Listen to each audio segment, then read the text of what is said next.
How to create a business card in Picsart. Want a sleek, professional business card? Let's build one in Picsart from scratch. Start with the canvas size.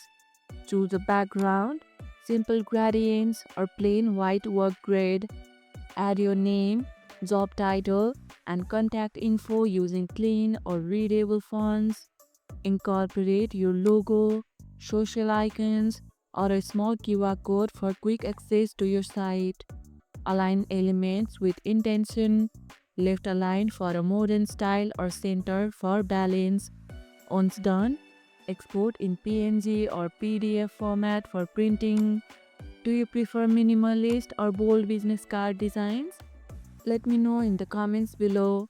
Keep margins clean, avoid placing text or logos too close to the edges.